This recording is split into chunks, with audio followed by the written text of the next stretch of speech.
Only exam trick YouTube channel में मैं आपका तहे दिल से स्वागत करता हूं। चलिए दोस्तों, आज का वीडियो जो है मोल संकल्पना से संबंधित है। इसमें जो है आपको मोल की संख्या ज्ञात करने के लिए पूछता है। तो इसमें ज़्यादातर जो है न्यूमेरिकल आपको मिलेंगे। हम एक न्यूमेरिकल आपको बता देंगे, बाकी जो है आपको खुद निकालना होगा। बाकी को आंसर हम लगाते चलेंगे। आपको वीडियो को रोक करके उसको सोल्व करते चलना है, तरीका हम बता देंगे। चलिए स्टार्ट करते हैं पहले क्वेश्चनों से। देखिए, पहला क्वेश्चन है, पानी के एक मोल में कितने अणु मौजूद होते हैं? तो एक मोल में जो है कितने अणु मौजूद होते हैं? तो ये जो है आपका 6.02 गुना 10 के पावर 23 अणु, मतलब कि एक मोल बराबर जितना होता है उतना ही ये आपका दिया हुआ है। 6.022 या फिर 023 भी रहता है, गुना 10 के पावर 23 अणु होता है। ठीक है, आगे बढ़िए। अगला क्वेश्चन है, 25 ग्राम में सल्फ्यूरिक अम्ल के कितने मोल होते हैं?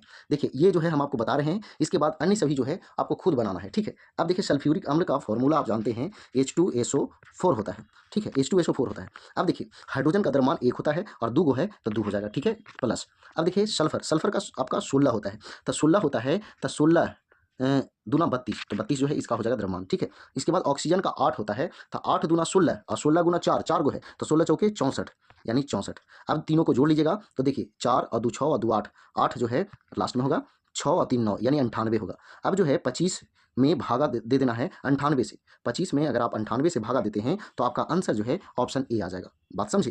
तो क्या करना है, सभी के जो द्रव्यमान हैं उनके उनके योग को जितना दिया हुआ रहेगा ग्राम, उसमें भाग दे देना है। मोल कितने मोल हैं वो निकल जाएंगे। उसी तरह से देखिए, अगला क्वेश्चन है कि 23.3 ग्राम जिंक में मोल्स की संख्या ज्ञात करें। आंसर जो है ऑप्शन सी आ जाएगा।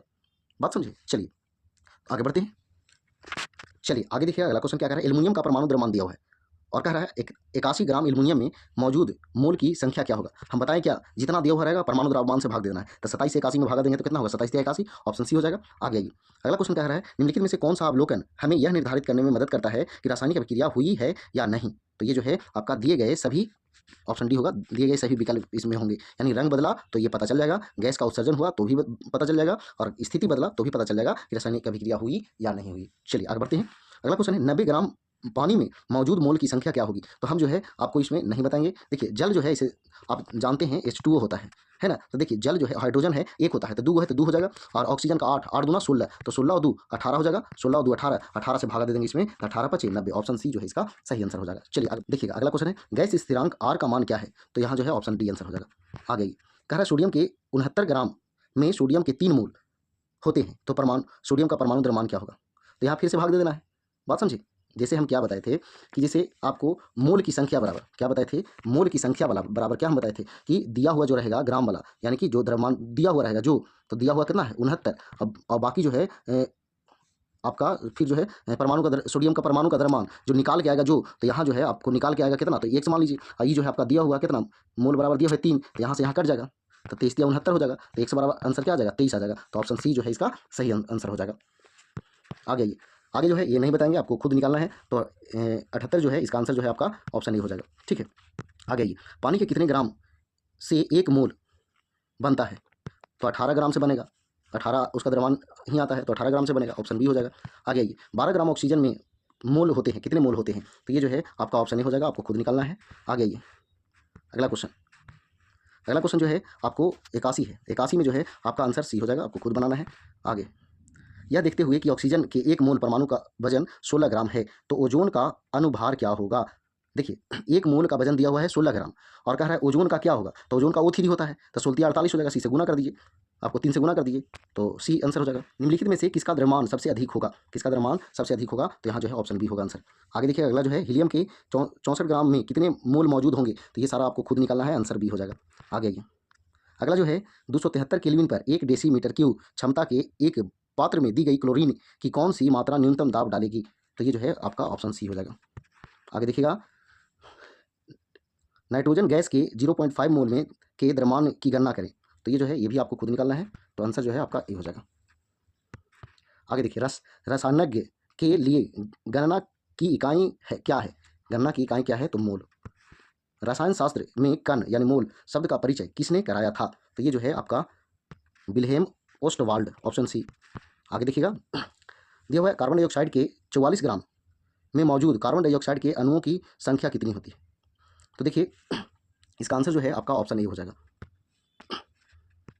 क्यों ए होगा? देखिए, कार्बन डाइऑक्साइड की 44 ग्राम में पूछ रहा है और कार्बन डाइऑक्साइड को भी निकालिएगा तो 44 ग्राम आएगा, तो सेम बराबर हो गया, तो बराबर हो गया तो 1 मोल बराबर जितना होता है उतना ही होगा, तो ऑप्शन ए आंसर हुआ।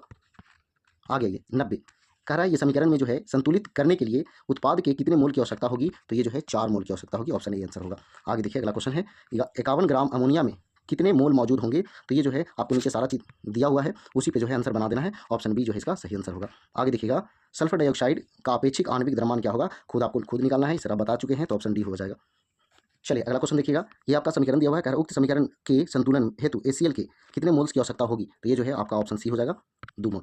आगे देखिएगा अगला जो है SO2 के 0.6 अणु में सल्फर के कितने परमाणु मौजूद है, तो यह ऑप्शन डी हो जाएगा।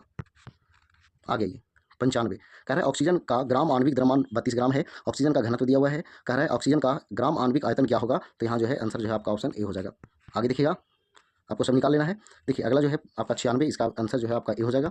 आगे आइए 97 का भी जो है ऑप्शन ए हो जाएगा। 98 देखिएगा ये सब जो है बताया गया है, 44 आपका ऑप्शन बी हो जाएगा। आगे देखिएगा अगला क्वेश्चन कह रहा है मैग्नीशियम के 144 ग्राम में कितने ग्राम परमाणु मौजूद होते हैं, तो ये जो है आपका इसका भी आंसर जो है आपका ऑप्शन बी हो जाएगा। आगे देखिएगा अगला क्वेश्चन एसिटिक एसिड के 1 मोल में ऑक्सीजन के कितने परमाणु मौजूद होते हैं, तो ये जो है 2 परमाणु मौजूद होते हैं। आगे देखिए ये भी जो है आपको खुद निकालना है, तो ये जो है ऑप्शन सी हो जाएगा। आगे देखिएगा ये जो है आपका समीकरण दिया हुआ है, तो इसका आंसर जो है आपका ऑप्शन डी हो जाएगा। आगे देखिएगा अगला क्वेश्चन है कह रहा है एक त्रिसंयोजक धातु को 0.5 मोल नाइट्राइड की प्राप्ति के लिए नाइट्रोजन से प्रतिक्रिया करने के लिए बनाई गई थी, उत्पाद की उस अभिक्रिया के लिए निम्नलिखित कथनों में से कौन सही है, तो कौन सही है, तो यहाँ जो है ऑप्शन डी जो है इसका सही आंसर है।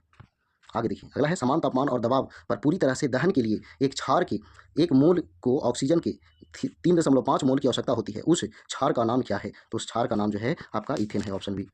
आगे देखिएगा अगला जो है कह रहा है सोडियम सल्फेट पानी में इस प्रकार विघटित होता है कि समीकरण दिया हुआ है पानी में विघटित हुए सोडियम सल्फेट के 1 मोल युक्त घोल में कुल आयतनों की संख्या क्या होगा, तो यहाँ जो है ऑप्शन डी जो है इसका सही आंसर होगा। आगे देखिए अगला जो है एक त्रिसंयोजक धातु एम को ऑक्सीजन से अभिक्रिया कर 0.25 मोल का धातु ऑक्साइड उत्पन्न करने के लिए बनाया गया था। इस अभिक्रिया के उत्पाद के बारे में निम्नलिखित कथनों में से कौन सा सही है, अभिक्रिया के उत्पाद में शामिल है, तो ये जो है आपका ऑप्शन ए हो जाएगा। आगे देखिएगा नाइट्रोजन के अणु का द्रव्यमान क्या होगा, तो यहाँ जो है ऑप्शन डी हो जाएगा।